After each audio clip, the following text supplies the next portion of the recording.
ఏమయ్యా కూరగాయలు పట్టుకరా పోయా. ఇగో బియ్యం వేసరికి ఆగింది, బియ్యం వేస్తాయిగా.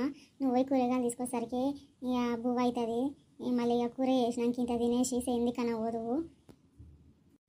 సరేనే, ఏం తెమ్మంటావు కూరగాయలు? ఏముందయ్యా అలా చూడు, ఏమన్నా బెండకాయలు, వంకాయలు, టమాటాలు ఏమైనా కనిపిస్తే పట్టుకరా. ఇక అవి చేస్తా. పిల్లతో ఒకటి ఉంటాయి, ఒకటి ఉండవు కూరగాయలు. అంగడి రోజు పోదాం అయ్యా అంటేనేమో మొన్ననేమో మాకు పోకపోతే అంగడికి, ఇప్పుడేమో కూరగాయలు లేవు. ఇంకా ఆమె ఏమేమి పెట్టిందో ఒకసారి పోయి చూసి, ఇంకా బెండకాయలు ఉంటాయి బెండకాయలు పట్టుకరా, వంకాయలు ఉంటాయి వంకాయలు అన్న పట్టుకరా.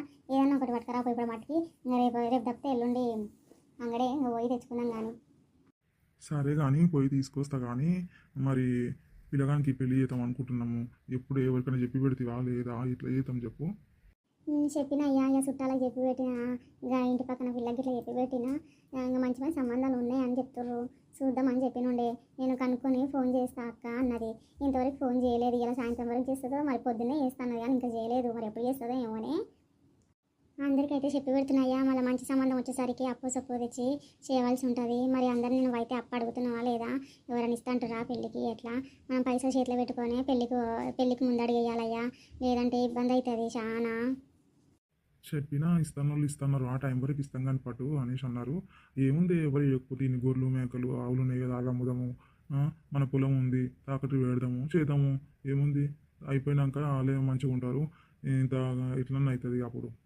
పిల్లగానికి తొందరగా పెళ్లి చేస్తే కోడలమ్మ వస్తుంది, కోడలమ్మ వస్తే జర్నీకి పనికి ఆసర అవుతుంది. ఇక సేన్ కాడికి పోయి ఆడ పని చేసుకొని ఇంటికి వచ్చి చేసుకోవాలంటే నాకు చూడబుద్ధి అయితే లేదే నిన్ను అట్లా. అందుకే నా ఆతృత, పిల్లగానికి పెళ్లి చేస్తే జర్నీకి చేదోడుగా ఉంటుంది కోడలమ్మ వస్తే అని ఆలోచిస్తున్నాక అంతే. ఇక పిల్లగాడ పోయి వస్తాడు, పట్నం పోయి పని చేసుకుంటాడు అట్లా అని. మనకేమో చేత కాకుండా అవుతుంది. ఇక ఎన్ని రోజులు మనమే ఇంటి సంసారాన్ని మోస్తాము. ఇంకా పిల్లలకు అప్పచెప్తే మంచిగా ఉంటుంది. ఇంకా మన బిడ్డకు కూడా చూడాలి ఇక సంబంధాలు పిల్లగాంది అయిపోగానే. అట్లా అని నేను ఆలోచిస్తున్నానే.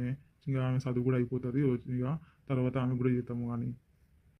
అవునయ్యా నీ ఆలోచన మంచిగానే ఉంది. ఇవాళ రేపు పిల్లలు మంచిగా లేరు. ఇంట్లో చూసిన సమాధానాలు చేసుకుంటూనే లేరు. అణిజుతాం ఇంజుతాం అని గొప్పతురు పిల్లలు. దెబ్బ దెబ్బ పెళ్లి చేయాలి. మా పిల్లలు ఆగుతలేరు, అడవిలలో ఉంటలేరు చక్కగా. పిల్లలు పెళ్ళిడికి వచ్చి ఇంటి మీద ఉంటే భయం అవుతుంది ఈ రోజుల్లో. మంచిగా లేదు, అందుకని చెప్పి చేస్తే మనకు కూడా మంచిగా ఉంటుంది. లలిత మనం మరి పిలిపిస్తున్నా, ఫోన్ గిట్లా చేసి పిలుస్తా. ఏదో ఒకటి కనుక్కుందేమో కనుక్కొని ఇక పిల్లగానికి కబురు పెడితే వస్తాడు కదా అయ్యా. మరి పిల్లని చూడడానికి పోదాము. సరే మరి చెయ్యి, ఆ పిల్లకి ఫోన్ చేసి పిలువు మరి. ఏమయ్యా ఓ ఫోన్ ఇప్పి నాకు. ఇగో ఈ ఫోను ఒత్తి ఒత్తి బటన్లు కూడా పని చేయకుండా అయ్యింది.